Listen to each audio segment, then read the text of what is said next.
And we are live. Great to be on me again, Robbie. A massive weekend in Scottish football.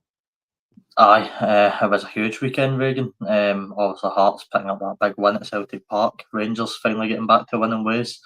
Also wins for St Mirren as well, which is always nice to see as we'll get into. There's rumours, Reagan, that there's a new transfer coming to the Scottish football zone, which is interesting. We'll need to keep an eye on how that develops through the night. But it's a pleasure to join you.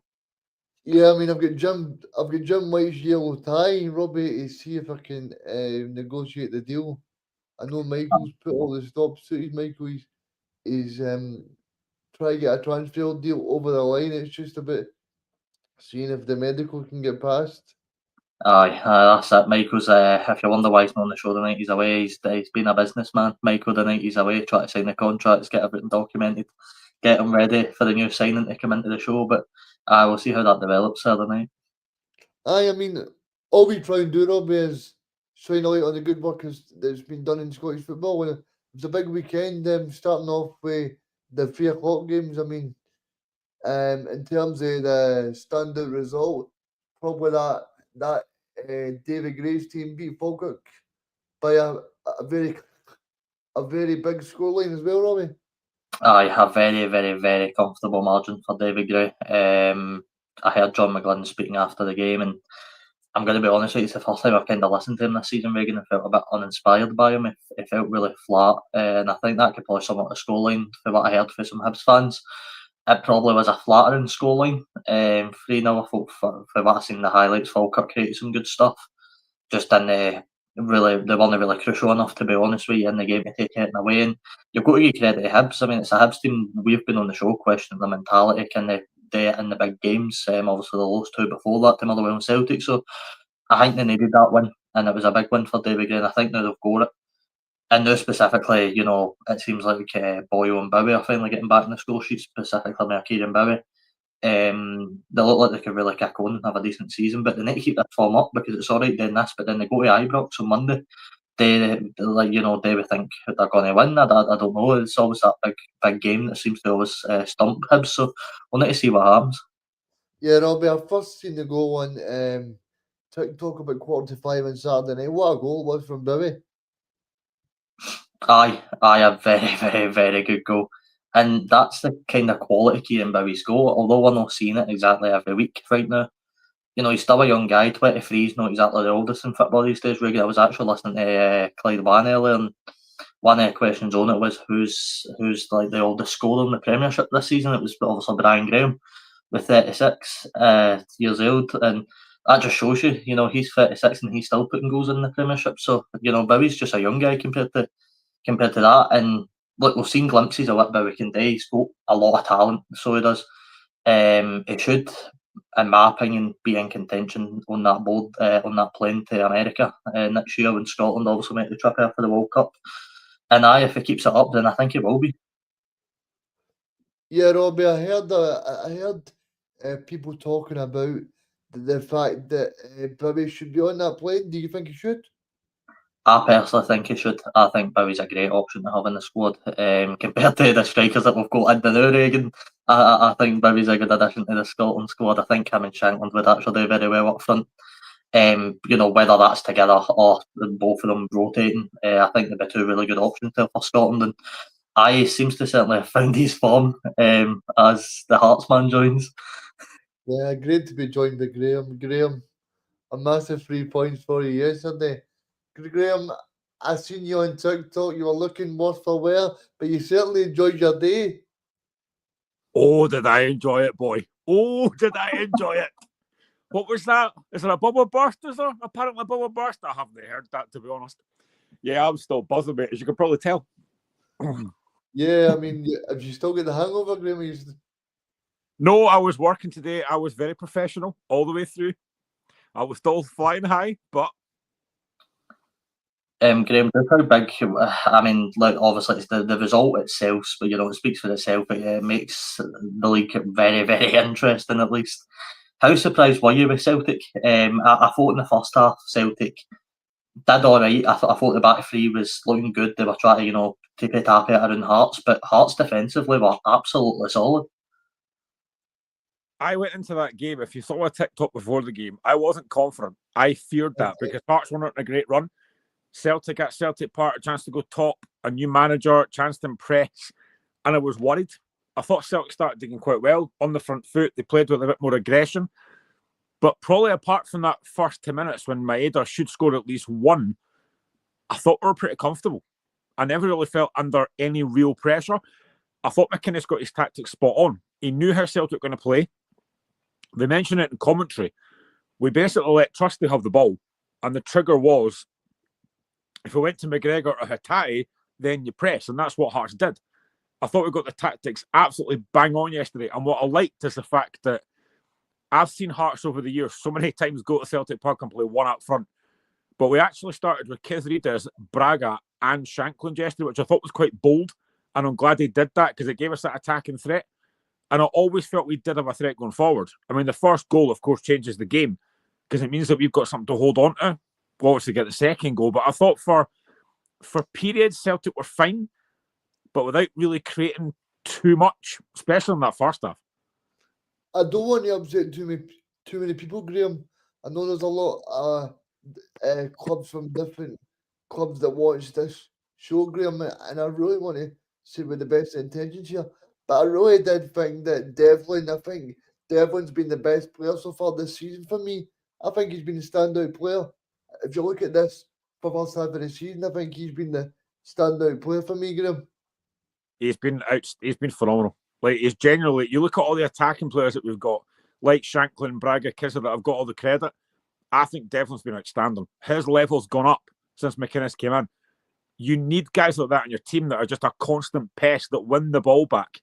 When you go to Celtic Park, you won't have lost the ball, and it's what you do off the ball.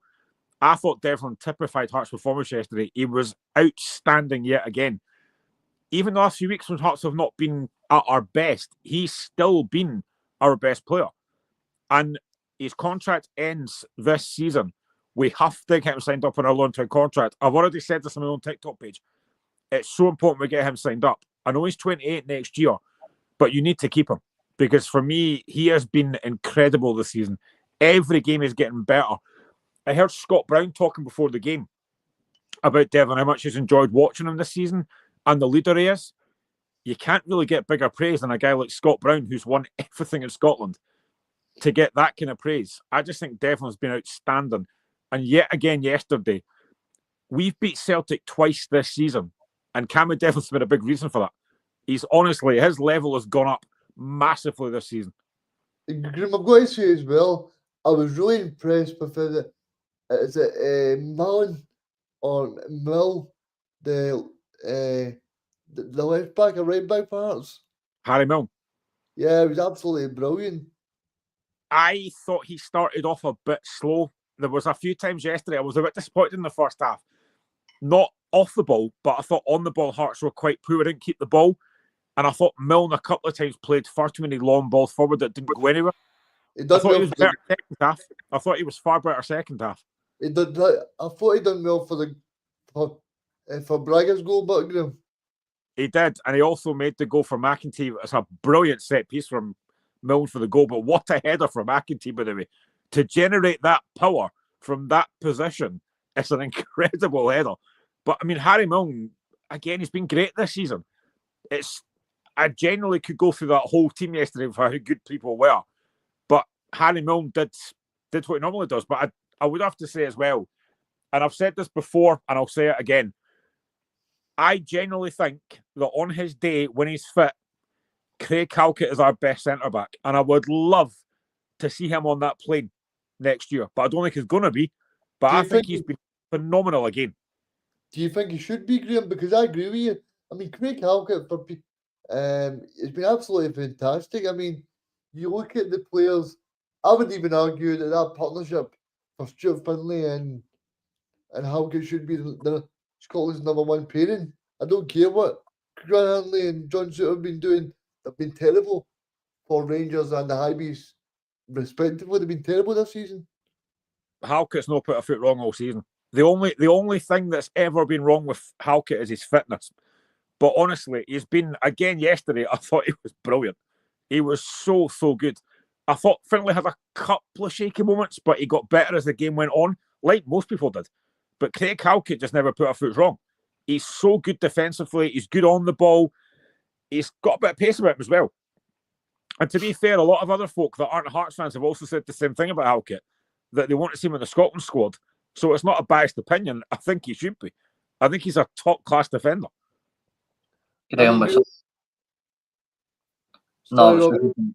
was just going to say, Graham, we sort of spoke about, not getting too carried away. Now you're looking at the next 3 games, Falkirk, Rangers and Hibs. I mean, surely this Hearts squad, I've got no fear for any of these games. I don't think the fans should either. I mean, that's 3 games now you're looking for Hearts. If you go and win the 3 games, the season's looking really, really, really strong going into January. I think the Falkirk game is massive on Saturday because there's no point in going to Celtic Park and winning to then drop points to Falkirk. We have to win that. Obviously, the Rangers game, and the thing is, we've beaten all these teams already. We've beat Falkirk, Rangers, and Hibs. We know we can do it. Obviously, the ideal would be get 9 points out of 9. That would be fantastic going to the new year, and especially when you've got Islam Chesnikov to come, who will probably start come January. We're going to send another right back. We've got Bennett to come back. We've got Aziu to come back. I think we might send another striker. It's been a fantastic season already. But I think these next 3 games are going to be absolutely massive. With Celtic not playing, obviously, for a couple of weeks yet for the Cup, we could go 6 points clear if we win against Falkirk next week. That could be massive. But I said on my own TikTok account again, Hearts going into these games full of confidence. There is no fear there. That to me yesterday was a statement win. To go to Celtic Park and win that game with the pressure that was on us, because I admit to myself, I thought we'd get beat. To go there yesterday and basically ruin the kind of part where the start for Will Nancy, that was a statement win because there was pressure on us. Very, very pleased with that, but we have to go and build on that against Falkirk now because the last few weeks have not been great. We've not lost, but it's just not been great. I think what Hearts have done well, certainly looking for the outside, is that resilience game you mentioned there. You've not lost. Obviously, I think there was a lot of questions around how you'd handle that loss, and when it came at Pittodrie, I was sort of thinking, right, how is Derek McInnes and the squad going to bounce back for that? But I don't think it's, I think Hearts have bounced back relatively well. I mean, as you said, that's a statement win at Celtic Park. That's something that doesn't happen often. You mentioned everything that was gone in Celtic's favour going into the game, and I've got to say, Derek McInnes keeps such a cool head that every time I listen to him, you think he's managing one of the big 2 in Scotland because he speaks like it. He speaks so well. He speaks almost like he thinks Hearts are the best team in the country. That's what you want in your manager. So you must be so impressed with the way he's handling things. Yeah, and I don't know if you saw it. There was a picture going around yesterday where I think Wilfred Nancy's got his board out and he's talking to somebody, and over his shoulder, Derek McInnes just have a little look and go, "What are you doing there?" Honestly, it's so funny. But it's just, he doesn't get too down if we get beat. Not that we've got beat that often. But every interview he gives, I just think he comes across really well. And again, yesterday, the way he set the team up, he knew what was going to happen. He knew how Celtic were going to play. He said it before the game. He knew how they were going to play. And he set that trigger of, let Trusty have the ball. And then when McGregor and Hatate get it, you go and press. And even yesterday, if you look at the fact that he had Claudio Braga basically man-marking McGregor, he had Ocean McEntee man-marking Hatate, and it worked because it nullified them. I just think he's such a good manager. And I think we've got the right person there. The signings have obviously helped because the signings have been fantastic. You've also got Lauren Shanklin, who I thought, even though he didn't score yesterday, I thought Shanklin was great. His link-up, his hold-up, his intelligence, he was chasing balls all over the place. I thought he was great yesterday. But the fact that we are now, 16 league games in, we've lost 1. We've been to Celtic Park and won. We've been Ibrox and won. We've beat Hibs at Tynecastle. It's the first, I can't believe this is actually true, but it is. It's the first time we've won at Celtic Park and Ibrox in the same season since 1985-86. If that doesn't give you confidence for the rest of the season, I don't know what will. I do know that Celtic and Rangers are going to strengthen in January, but so will we. I just think we're going to get better. We've not even hit the heights I think we can get to yet. Now, again, you go back to what Tony Bloom said weeks ago. He thinks Hearts could win the league in the next 10 years, and folk laughed at that. I don't think many folk are laughing now. Folk are taking Hearts seriously.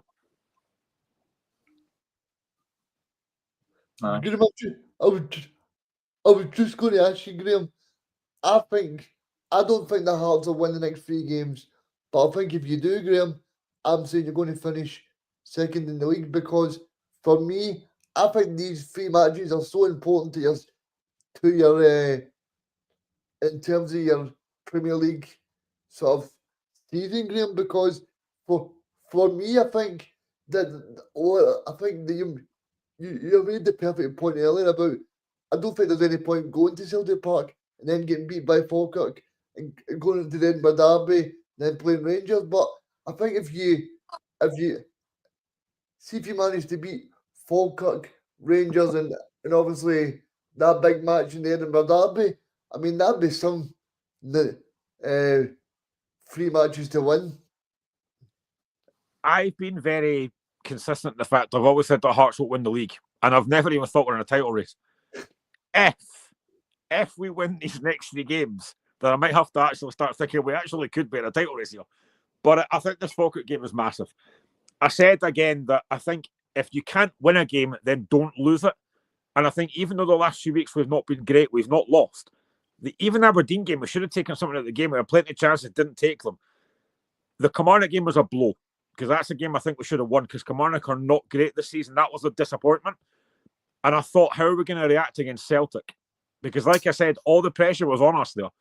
Because if Celtic won, they go above us. And then once Celtic get top, you think they probably won't end up losing that. So for us to go there and win, it is such a big, big victory. Falkirk's going to be tough. I think they've only lost 1 home game this season, Falkirk. That's not going to be easy. And an 8 o'clock kickoff on Saturday night, I'm not a big fan of that. But the next 3 games are huge. If we can go into the start of the new year still top with players to come in, I mean, that could be absolutely huge. It really could be. But I just think this Falkirk game is massive. We have to win this. I am, but the media and everybody else, and we're even doing it. We're speaking about Hearts run of games. Realistically, Celtic might slip up more than Hearts slip up at this point. I was really unimpressed with Celtic at points against Hearts. I thought the first half they looked quite good. I think you could see what the style of play brings.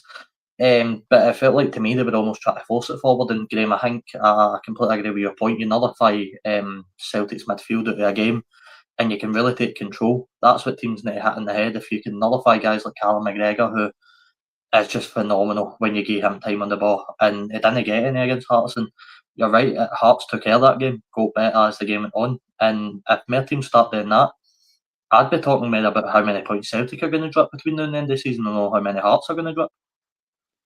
Yeah, but I think there are going to be a lot of points won and lost towards the end of the season, not just by us, but Celtic, Hibs as well, Rangers potentially as well.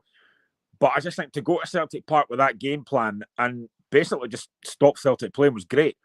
As I said, I do think Celtic started well. They started on the front foot, which I did expect. But I actually thought Celtic out wide were really poor. Like Yang and Tunecki. I thought Tunecki started quite well for Celtic, but he doesn't look like look like he's got a bag of tricks to me. I don't see him every week, but I don't think he's got that much quality about him.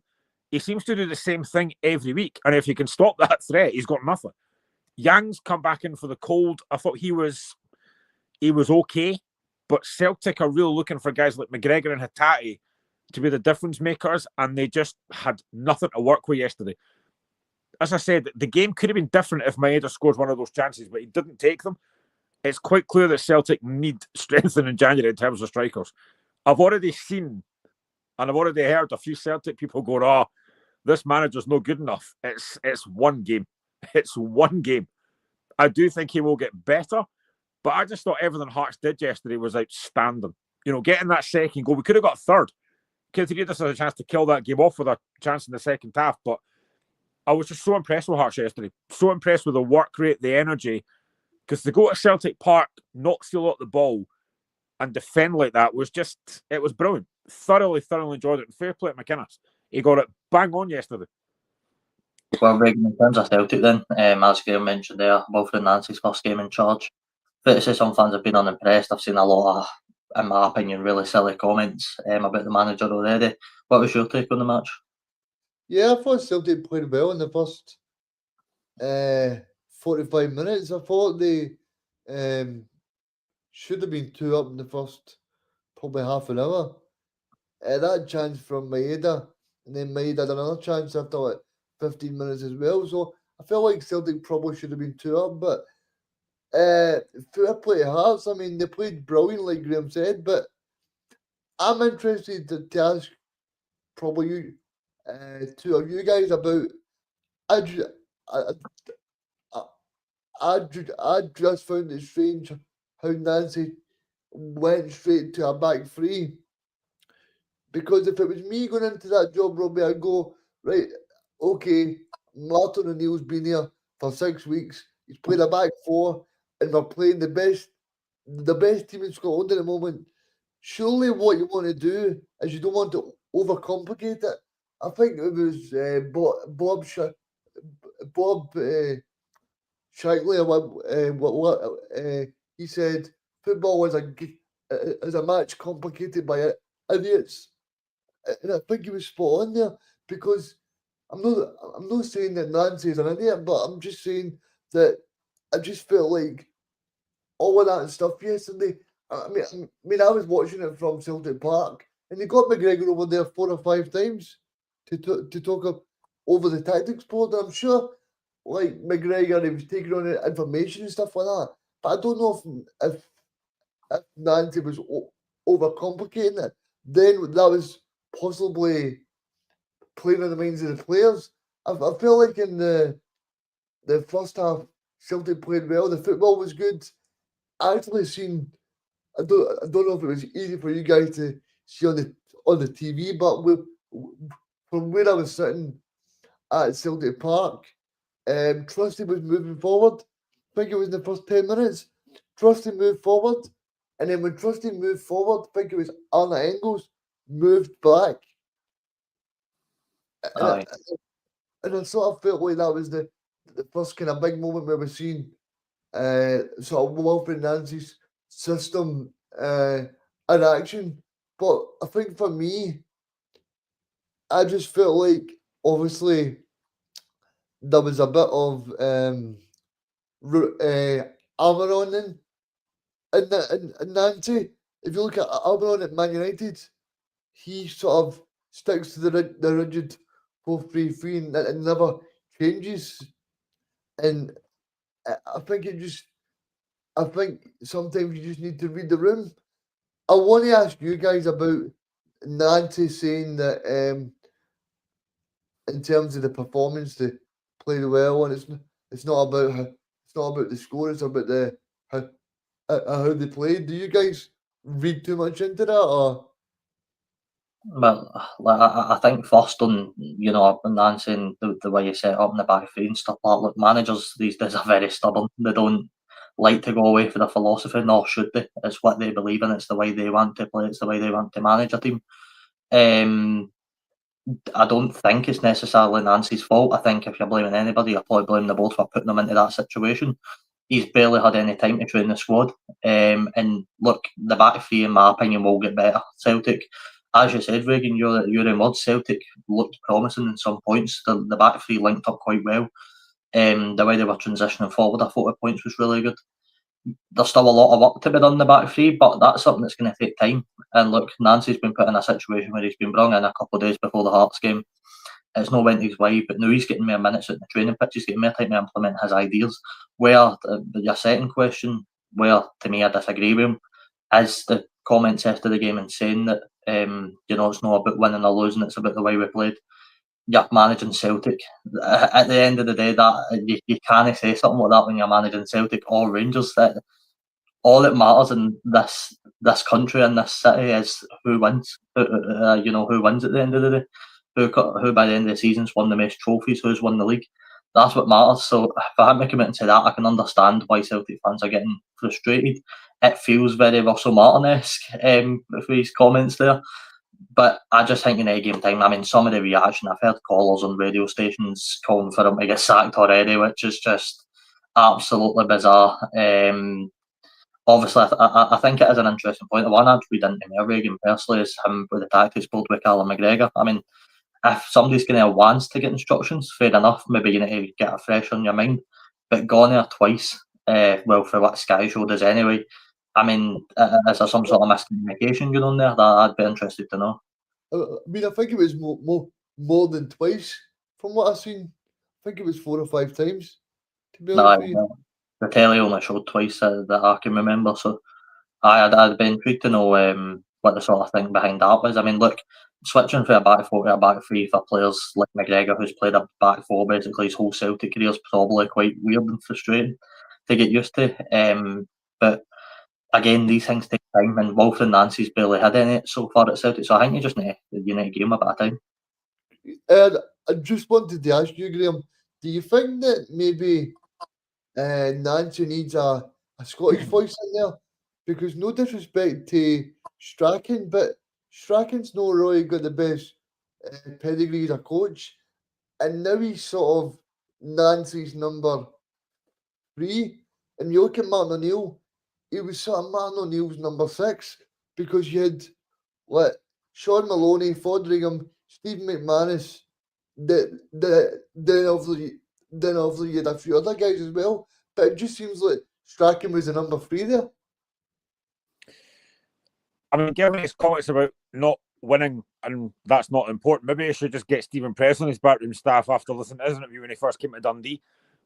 Yeah, it maybe would do him some good to bring in some kind of Scottish core in management, but I do think the whole kind of thing about the back three, it probably will work eventually, but I just think when you've only just come in and you've had such a great job from Martin O'Neill, I don't think you rip it up that early. I think it's going to take at least a couple of weeks. I think as well, the fact you've only been in the job a couple of days, you've got Hearts, who are top of the league, you've got Roma, and then you've got St Mirren in the space of a few days. I think that thing needs to be worked on after about a couple of weeks of proper training. He's not got enough time to do that. I think it was a strange decision for me to go to a back three yesterday, and it kind of suited Hearts the way that Hearts played yesterday. And as I said, Derek McInnes knew what he was going to do. I do think it'll work, but it's going to take, as Robbie said, it's going to take a lot of time. It's going to take a lot of... He'll need probably a couple of transfers to get it sorted, because that squad, just even though they're a decent squad, there's a lot of issues there. And what I will say as well, that first goal was comical, because everybody stopped. Hearts stopped. Celtic stopped. You're told as a youngster, play at the whistle. Play at the whistle. But everybody stopped. And Cledo Braga didn't. Because I'll be honest, watching that, I think even I thought he's offside. Then when you watch it back, you can clearly see that Engels is playing him onside. But everybody stopped. It was comical how that goal went in. And I think the funniest part about that goal is the TikTok for somebody go to behind the goal. And some of the fan reactions are absolutely hilarious. It's stuff I can't even repeat on here, but the Celtic fans just adamant that it was offside, only to find out that it was actually miles on. And I'm not going to lie, I think that sums up Celtic this season, to be honest with you. To me, I've never quite seen a Celtic team head strap so easily. Let's be honest, that Hearts goal in the first half came at such a time where, let's be honest, Celtic were dominating in the game. At that point, Graham, I think you said it at a half-time reaction on TikTok that the Hearts were really lucky to be ahead in the game at that point, and that's all you need. Sometimes you need a bit of luck, but I've never seen a Celtic team that outfought by just taking a couple of players at the team. You usually look at a Celtic team, and that's the difference between them and Rangers. They're really well balanced, but as soon as you take McGregor and Hatate or Engels out of that midfield, and you take them out of the game, they don't know what to do. And you mentioned Trusty there, Reagan. To me, Trusty had a really poor game. I thought he was going forward at times, yeah, but I think he was making the wrong decision every single time he went forward. And it's something that will need to be worked on quickly, because it's two massive games for Celtic. And if I'm the Roma manager or Stephen Robinson, I'm not worried about that. I'm playing my own game, and as Hearts shown, you can go and beat them. But I think it's even easier for the Roma manager and Stephen Robinson, Robbie, because they now know how this manager is going to set up. You know what I mean? It's very easy for them. I can only speak for obviously St Mirren game. I don't know how McInnes would have obviously looked at how Nancy played before the game. I'm sure he probably had some people watching Columbus Crew before he came over. I know Robinson certainly said that we've had some people watching Columbus Crew. So I think every manager has a sort of rough idea of what it can be like when it works. But everybody that's criticising Nancy and all that, you need to give the guy time. They're turning on him far too quickly. I can get the back three can be frustrating to watch at a club like Celtic when, let's be honest, they've been used to a 4-3-3 for so long and that sort of aggressive pressing, that forward play. But you know, you need to give this guy time to experiment, time to get his philosophy across to these players and get it right as well. See something I never understand as someone that's watched football for a long time. And again, you noticed it for the second goal yesterday. Celtic went zonal when defending that second goal or not defending that second goal. Just go man to man. If you go man to man, that second goal fastball doesn't happen. But he went zonal, and it didn't look like any Celtic player knew who was picking up McEntee when McEntee scored. I think Celtic from set pieces are very vulnerable this season. And I think if you look at the game against St Mirren on Sunday, St Mirren are quite physical. If I'm St Mirren, I'm trying to get set pieces as much as possible because Celtic cannot defend them, as it's been clearly proven this season.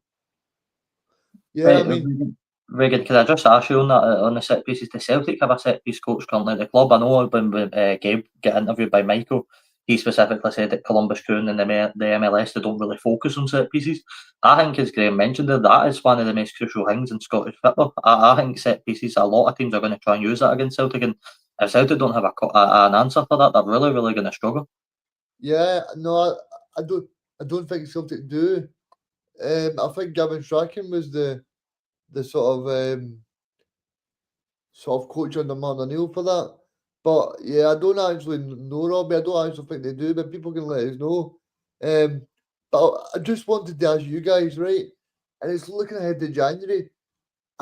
See, realistically, how many players do you think Celtic will sign? Because I think it's more like 6 players or 7 players, maybe.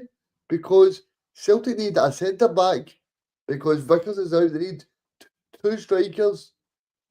They probably need a winger because Maeder's he's not going to be there. Tuneki is away to the African Nations Trophy. You've got Joe still no back. So I just wanted to ask you guys, see in terms of players, and in terms of a number, how many players do you think Celtic will bring in? I think Celtic need at least 4. But with this board, are we really confident they're even going to get 4 in? I mean, I think Celtic right now are more likely to let 4 out, to be honest with you, than get 4 in, because the board just aren't being optimistic enough. You know, they're not being aggressive in the window enough that they need to be. And I would question who you're going to sign and, you know, where's it going to come from. I mean, for what I've heard, for what I've read in the AGM meetings, the board, by the way they're speaking, don't exactly have much funds, which of course we know Celtic do. Celtic have had a lot of money in the last few seasons, but with the way the board speak and the sort of salary caps that they keep bringing up, it might not be feasible for Celtic to bring in 4 players without them at least selling first. Yeah, I mean, I find that strange, Robin, because at the end of the day, probably that squad needs added before any players go anyway. You look at like Celtic, Celtic are going to lose tonight for the African trophy, Robbie. Plus, they don't know when Jota's back. So, in top of Yang, they need another probably two wingers anyway. I will most likely win backs, to be honest. I don't think you can justify playing the rest of the season with Yang and Taneki as your 2 wing backs. To me, Reagan, these guys don't have it defensively. And, you know, as much as Celtic fans like to think, and I'm not saying any in the show day, by the way, but a lot of Celtic fans out there like to think Celtic never need to defend. Well, I can tell you that now, for the rest of this season, Celtic will need to shut them up defensively, big time. And it's something that they will need to improve on, that wing back area. For me, it's Ivan Robinson looking at that game at the weekend. I'm hoping John and Richardson, and that's who I'd predict will start at both wing backs. I'm hoping they absolutely terrorise that defence because to me, the wing backs aren't good defensively at all. What surprised me yesterday was the fact that Ian Atchell was on the bench and didn't get on. I was quite surprised about it. Yeah. A game with my head, I was, in my opinion, so poor. I was calling for an actual number 9 to go up there, and they didn't make it happen. So, See, in terms of like Celtic as well, Celtic as a club need to not let players go and not replace them. Celtic as a club have still not replaced Kyogo or Azamida as well. They then go into the free transfer market as well. So it's a bit strange. I will.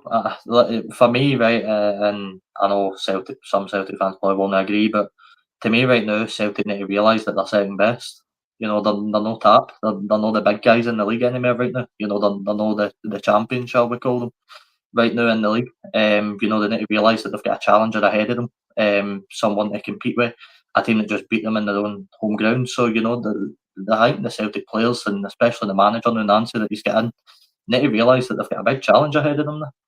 I don't know if this is controversial or anything, guys, but I actually think it would be a great thing for Hearts to win this league, to show the Rangers board and Celtic board, and also show the rest of Scottish football that Scottish football is a serious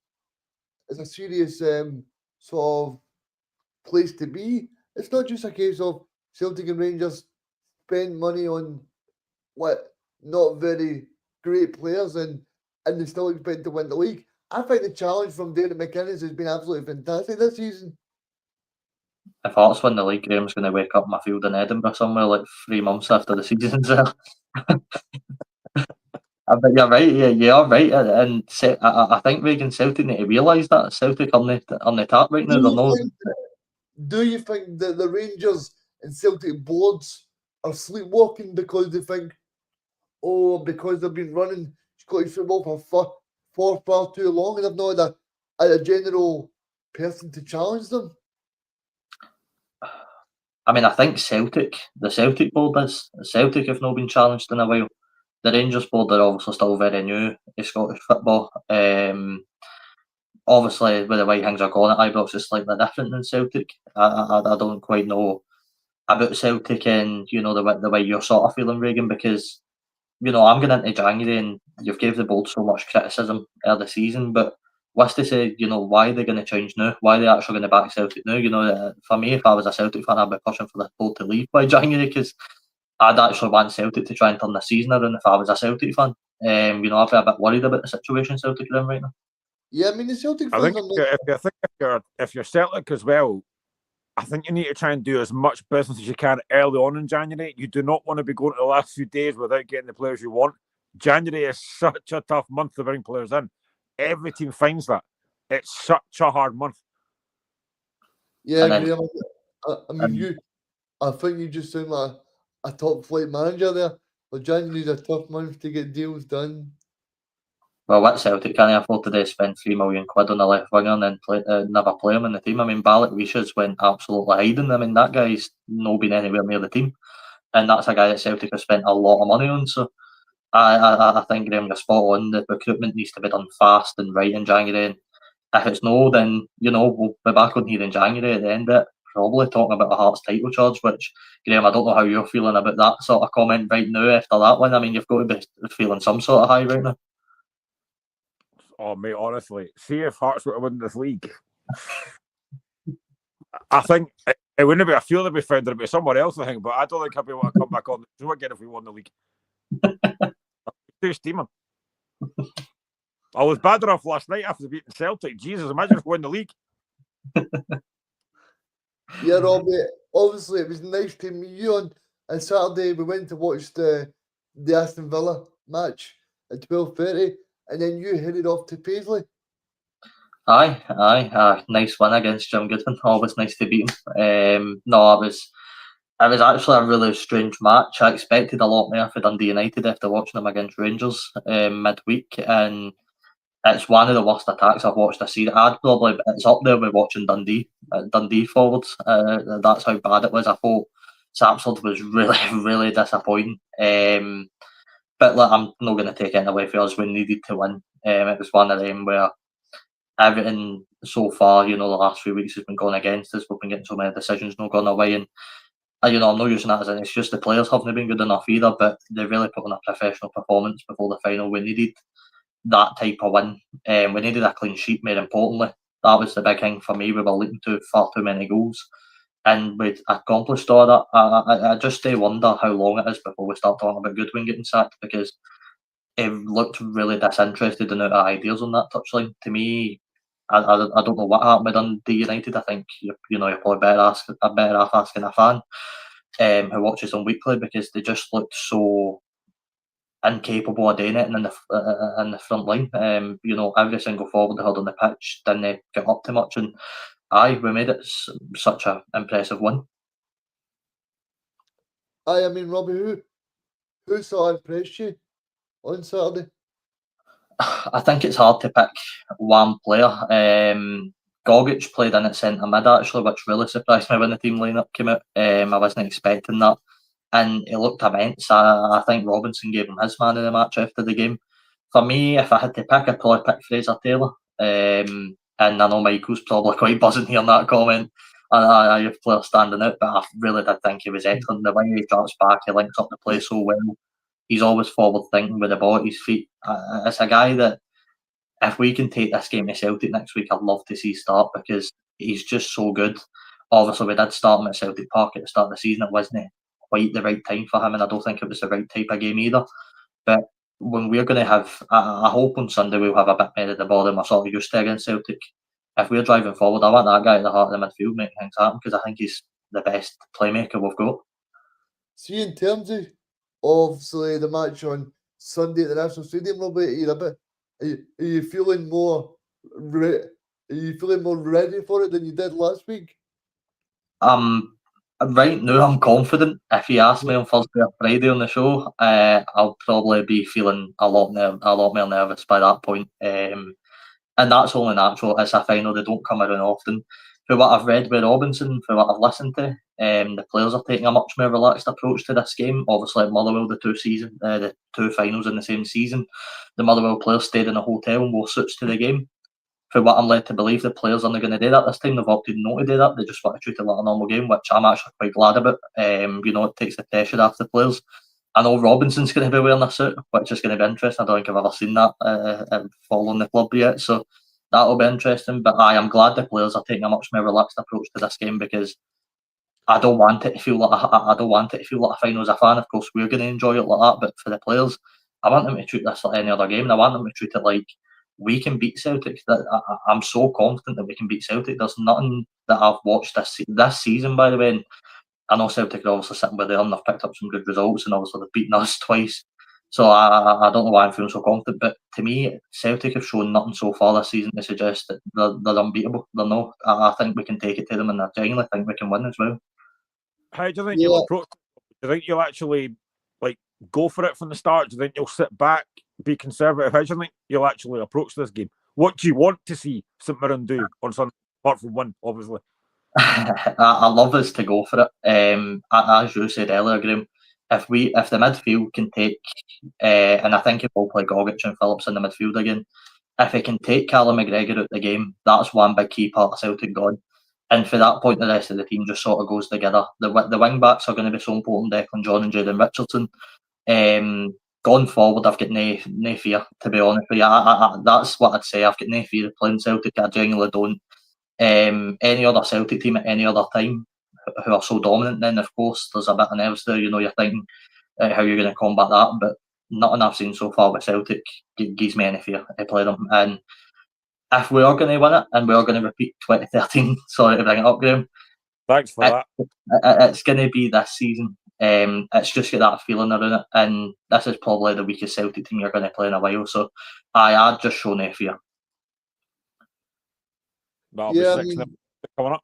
I was just going to ask you, do you think it's so important that the players treat it like a normal game, Robert? Because sometimes they can get too emotional as well. That's what Robinson was saying after the game. They done it twice at Motherwell. The players wore the suits. The players treated it like a final. They stayed in a hotel, and they lost both times.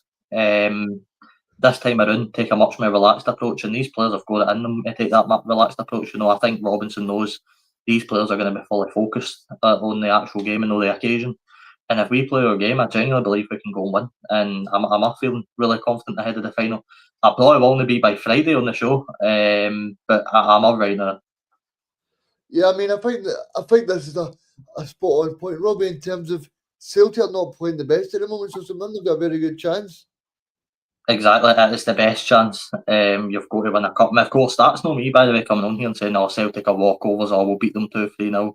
Of course, no, it's going to be a tough game, we know it is.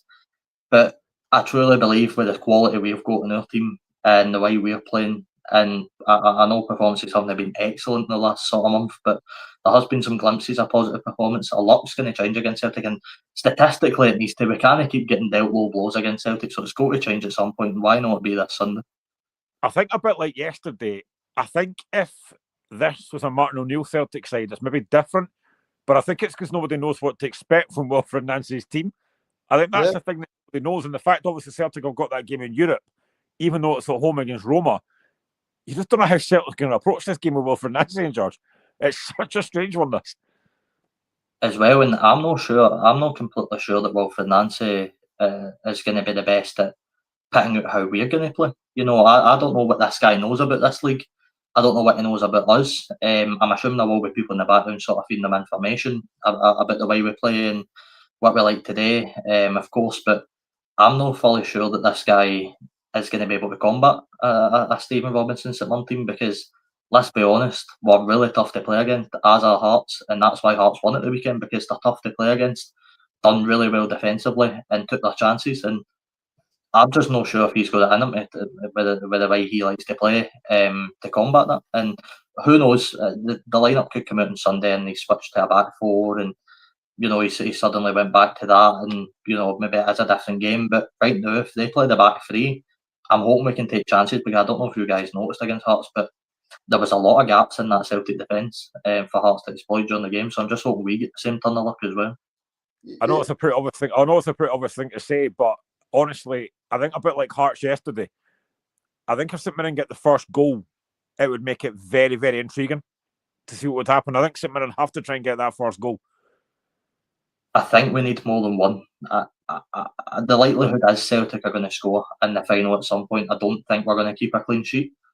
So we're going to realistically need to score two. I think 2 or 3 to be comfortable in the game. I was speaking about this though, like obviously we'll still get Thursday to come, but extra time might genuinely suit us more than it suits Celtic. If we can pull the game through to extra time after Celtic play on Thursday, I'm not sure they've got the depth to keep things fresh for very long. I think that would genuinely suit us so much more than Celtic.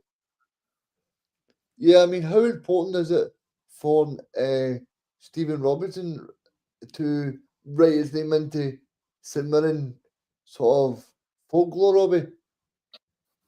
Well, look, for me, he's the best club manager we've ever had. Nothing's going to change my mind on that. I think him winning the cup. Good win. That's a bit harsh. Don't even get me started. He got us 2 trips to hand and bottled them both to Livingston and St Johnstone. But no, Stephen Robinson, if he wins the cup, he definitely is the best manager in the club's history, and I still think he is.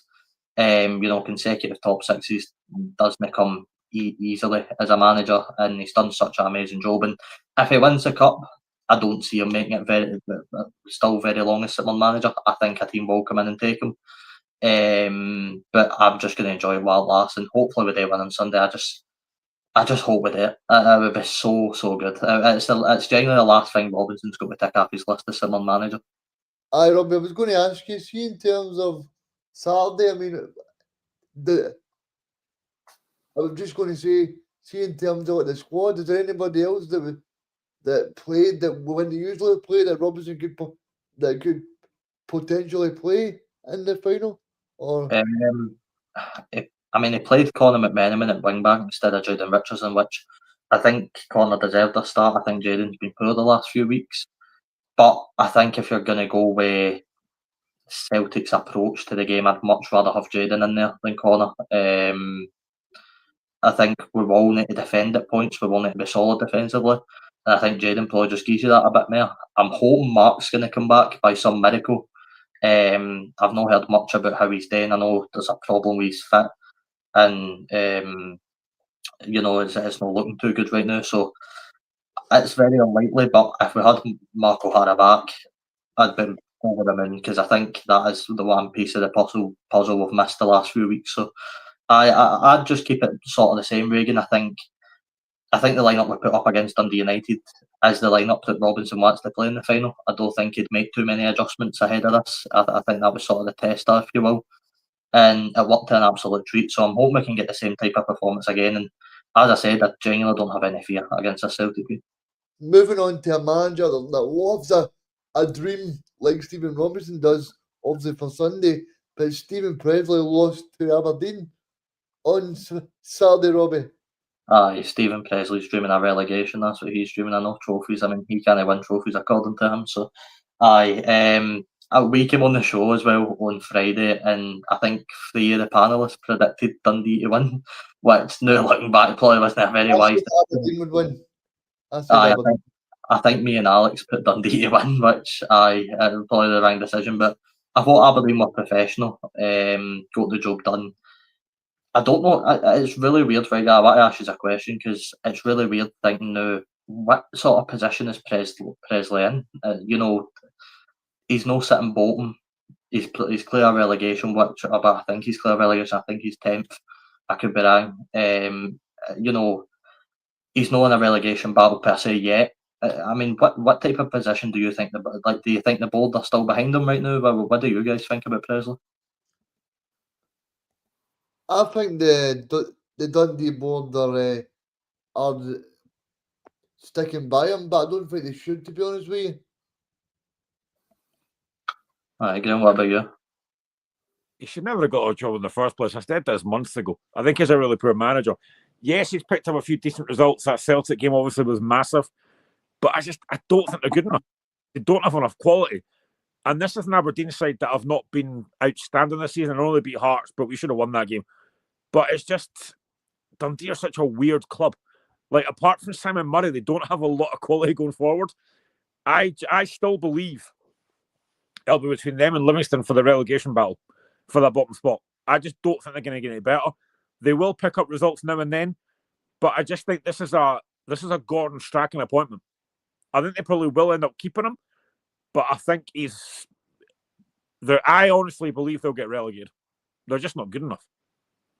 I don't know whether they'll cry at the fact us and Celtic have both taken a loss to Stephen Presley's Dundee. That's quite a bad start, that. But I do think you're right. It's got the very makings of a Hamilton team when Hamilton were in the league, and they just pick up points in absolutely random places. Like we've gone to Ibrox and winning the Stoke Moors getting top 6, or just picking up points at really inconvenient times, which ultimately mean absolutely nothing to them because they're already going to be doing fighting relegation, as you said. But they're going to be an inconvenience to some teams, you can tell.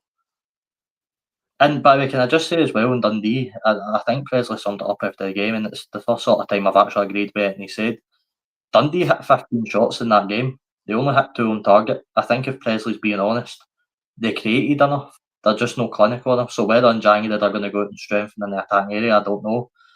But it isn't like they're so bad to the point where they're maybe hitting 2 shots a game and getting absolutely battered. They're creating chances. They just need to actually start taking them. From what you believe, Robbie, do you think that the players are still behind them?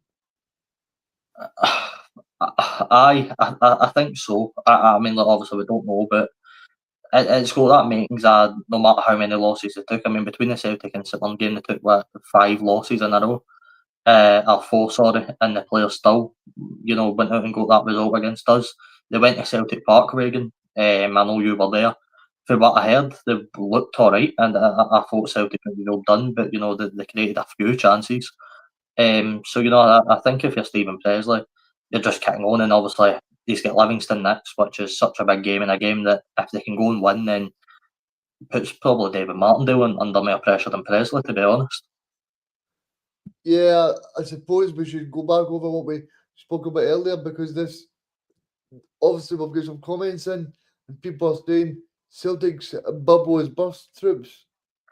That other comment as well about the fire drill. It's nice to see Hearts fans enjoying the moment. Yeah, I mean, and I think it's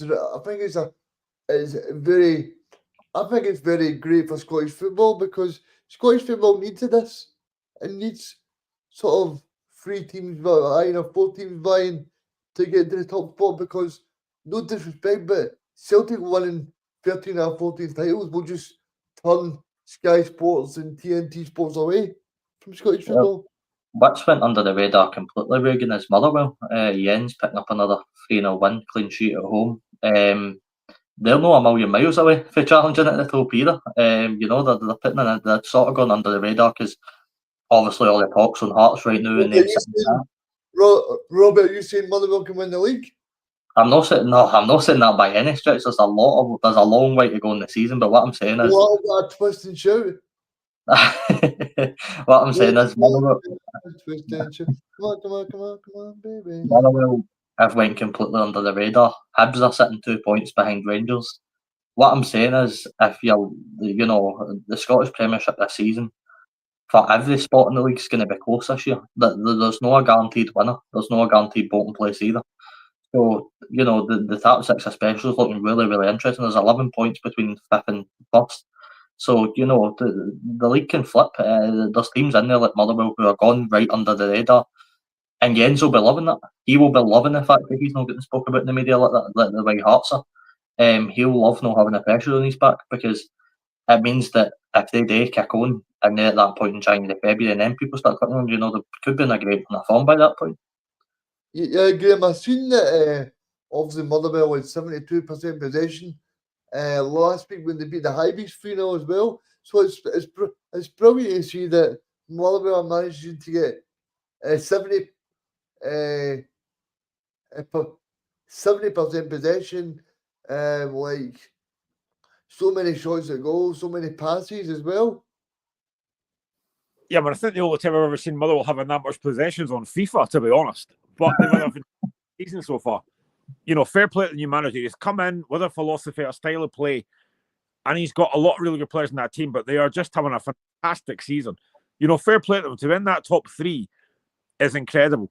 You know, I do think they're going to get caught occasionally because they want to play it for the back, but it's kind of risk and reward. But what a season they're having. They are such a good team to watch.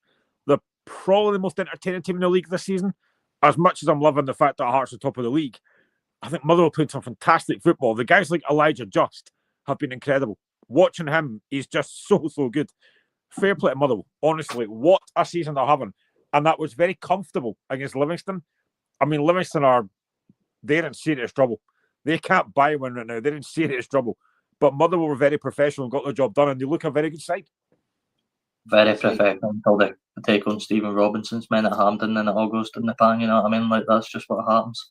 That's football things. But no, you're right. Motherwell are very, very good to watch. And look, it's not going to work every game this season. I think Jens knows that. There'll be times where Motherwell brush teams aside and there'll be times where they struggle. But I think that type of play will always put you on a good side instead of a poor side in the league. You know, I think you'll find Motherwell more consistently battling for top six and relegation.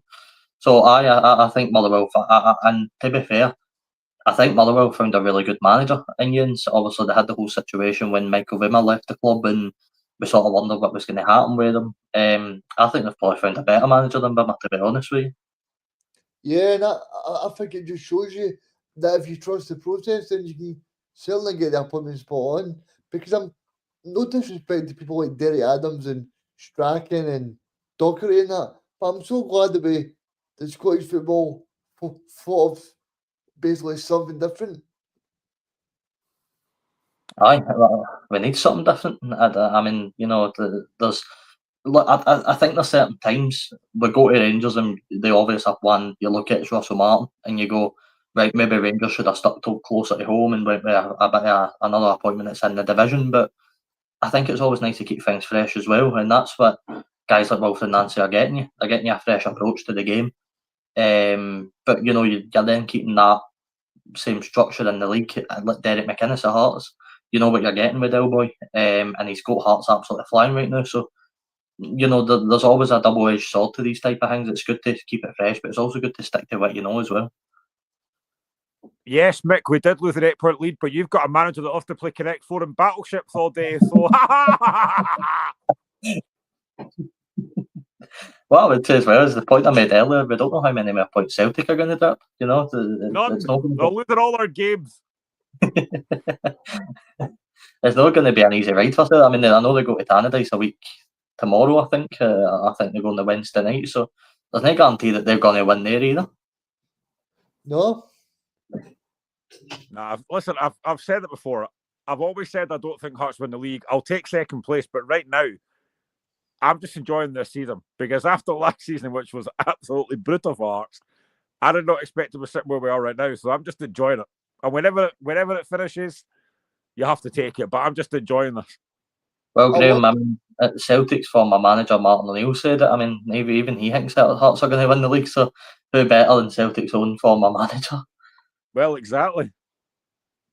I want to get on to a topic, Robbie, and it's Graham's favourite topic about VAR, because I thought VAR again had an absolute shocker. What decision are we referring to here? Jack Butland, David Watson. Right, okay. I'm trying to think of a few more, but there's definitely a few there because I felt that was a penalty. As soon as I seen the action, I thought that is a Stonewall penalty because I think he grabs his top and then he then moves into the box, and that was the same thing that they said when Celtic played Rangers. If the action moves into the box, it's a penalty, and for me that looked like a penalty. Can I just say that it was so good to go to a game in person and there wasn't one single VAR decision in the game. The ref didn't go to the monitor once. That felt so refreshing, but I think you're right, that Jack Butland one, I don't know how they've no punished Jack Butland more for that. That's, to me, a really, really stupid thing for Butland today. And Rangers have got off the hook, and I think Kilmarnock will probably find themselves quite frustrated because I actually thought they probably could have get back into the game. I didn't think it was a million miles away. I didn't think Rangers were excellent by any stretch of the imagination. And I mean, look, the obvious talk after the game, it wasn't really VAR, it was more Kettlewell's future and his job security. And I think if you're a betting man, the next manager sacked it probably is going to be Kettlewell now because I just don't see it turning around. Yeah, I mean, big time because I think Kettlewell's I think he's lost so many games in a row. And I know he'll say like, "Oh, it's only been by a one goal margin, a 2 goal margin," but I just think that the fact they've lost so many games in a row, and then you look at the fact that he wasn't the popular choice at the very start as well. Aye. I mean, Graham, I don't know about you. I still think Kettlewell has some qualities for what I'm hearing off of Kilmarnock fans. He's not really speaking well in the press, and that's probably the biggest concern. He's not really seeming like he's been a good manager. The players don't really look like they're interested at some points. I mean, Dackers is such a weird player, right? Because he's a guy that just looks like he should be a basketball player. He doesn't look like he has much football ability, but then he goes and pulls out some sort of roulette move that I've never seen before. I mean, he's a very odd player to watch, but Kettlewell it seems really uninspiring at Kilmarnock. Yeah, I mean, they have been slightly unfortunate recent games. I think they've actually put a lot into the game, but just not had any luck at all. And they're losing far too many goals. I mean, Rangers are very clinical, but he will look to decisions that have gone against them, and rightly so, because that, for me, is a definite penalty. And again, the decision to not send Jack Butland off was just another one that Willie Collins probably going to have to apologise for in his next review show. But I do think Kilmarnock are in a very dangerous position just now. They've got to start picking up wins soon. I think it's now, 8 without a win? And you just wonder where the next win's coming from. They just look... Again, they don't score enough goals. Bruce Anderson's probably their best threat. They are missing Daniels that's out injured. But yeah, Dackers is just... He's such a weird player. He does not look like a footballer at all.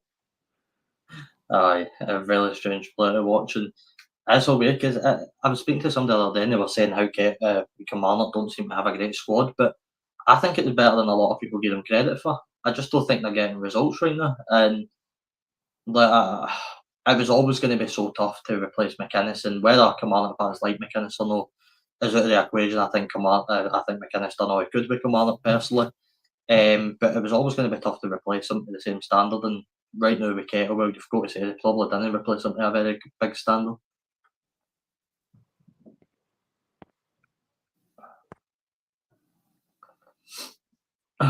But if I had to ask you, what would your result of the weekend be? I mean, Graham, I think I know what you're going to say, but No point asking me, mate, because I've done this already. It's the Jambos. I can't go for it. I just can't. Yeah, that's fair enough. Regan, if I had to ask you to pick a game that wasn't at Celtic Park, what would you go for? Berwick Rangers v Montrose. No, I'd go for maybe Aberdeen because now they're actually showing a bit of form, that they're back in form now, and they're showing their fans that they can really try and go up to the upper part of the table. Aye, that's fair enough. I'd probably go Hibs. I think that's a big win against Falkirk, a clean sheet as well against a team that's been right on form. But it's hard to obviously look past Celtic Park. I just want to ask you guys finally, the Inverness match postponed again, third time. It has been moved, I believe, to a different stadium now. What did you guys make of that whole situation? I thought it was very interesting. I actually felt really bad for the Inverness fans. Yeah, I mean, it's shocking that there's no seeing the matches and stuff like that. I mean, things need if things need to be need to be sorted, Robbie, and I just hope the club can. I hope the club can get back on its feet. Graham, what about you? Yes, it's shambolic. You know, it shouldn't be happening. What, the third time now? Hopefully the next game actually will go ahead. I think it will be. I think it's a different stadium. But it's been an absolute mess so far. But actually, I know we're going to finish up shortly, but just talking about the Highlands as well. I cannot believe how bad Ross County are this season. Bottom of the league, 2 wins all season, coming down from the Premiership. I don't think they win the league, but I thought they'd be in the top 4. I said they'd win the league to Robbie at the start of the season.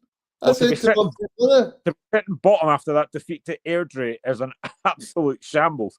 I mean, the thought of them in League One next season, I don't think it'll happen, but what a horrendous season they've had. Aye, really bad. And you know what the worst part is? That I actually think they have 2 good managers in the dugout. I think Tony Docherty, in my opinion, is better than Stephen Presley anyway. And I think Callum Davidson's a decent coach as well. I think they're 2 decent coaches, but they're stuck with a team.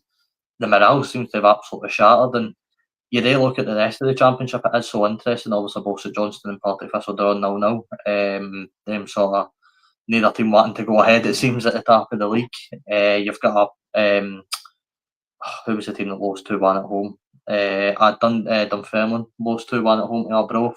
It's a poor for Neil Lennon. It's an interesting championship this season. Reagan, obviously, you've watched this for a bit. Are you hopeful that? Sorry, Graham. I was going to say, I forgot to ask you, I've not actually seen you. What was your reaction to the World Cup draw? Because I've not seen you to Ashes. The actual draw and how long it took on this show was just... That was brutal. Brutal. But in terms of the group, I'm probably feeling more optimistic than I was on Friday when Scotland came out. I looked at Brazil and Morocco, and obviously it's still 2 of the 3 teams that we go last time we were there. But you know what? I'm feeling really optimistic that if we have a goal, we can do well. We should beat Haiti. Graham, I was laughing at your TikTok, obviously, because we need to stay up at 2 in the morning to watch that game, which will be interesting. But I just think go and have a go, and I genuinely believe I think we can beat Morocco. I do. I mean, I know Alex and Ethan were very adamant that Morocco were the best team in the group. I don't believe that. I think Brazil are the best team in that group by a mile when they're on form. But just go and have a go at them and leave us proud. I mean, if we can get 4 points out of the possible 9, then we've got a good chance of going through somehow. So, I'm feeling pretty positive about it. Yeah, I think the draw is actually good. I'm happier that they've got obviously Chumbaty as a striker as well. Hopefully he's playing. But that should just jinxed it. He's going to score 4 against us now. That should just jinxed that. I mean, I've seen that they've also got Igamani, who played with Rangers as well. So they've got a few Rangers connections. They've got the guy from PSG as well. Every Rangers fan's going to be dreading playing against Igamani because it's written in the stars that he's going to score into us, and like you just know he's going to score. But I mean, Graham, what was your reaction to the draw? How are you feeling? I was gutted that it was pretty much the same draw as 1998. But the longer it went on, I think I kind of watched a bit of your show when you did the draw. The longer it went onward, so many teams could not go into Group C. You just thought, it's going to be Scotland's group, isn't it? You just know it's going to be Scotland. Because it's obviously the first World Cup draw my laddie's got to see when Scotland's in it. And we're just sitting there going, it's going to be Scotland. You just know it. But I think we've got a chance, but I think that first game's massive. We have to beat Haiti in that first game. That's the big one. Win that, you've then got Morocco. Yes, they're African champions. They're going to be decent, but we've got a chance in that Brazil game. You don't know how that. It's not the most amazing Brazil team you've seen. But I think if we can get 4 points, like you said, Rob, we've got a chance. But that first game's crucial. I'm just gutted it's 2 o'clock in the morning. I was dreading the kick. I was raging at 2 o'clock in the morning. To be fair, there is some worse ones. I mean, I think there's a few 5 in the morning, so we're lucky we'll know that. But I mean, look, I think Clark summed up pretty well for people that haven't seen the last World Cup with Scotland in it, and I'm one of them. You know, just to play teams that are the European is a huge bonus. We've got 3 teams that we're not used to seeing Scotland play, so to see us up against these different matchups, it's going to be good. Obviously, I believe we're just going to get Argentina in a friendly before the tournament kicks off. And I hopefully have a good go at the World Cup. I mean, I don't see why not. 4 points get us through the group. It could have been worse.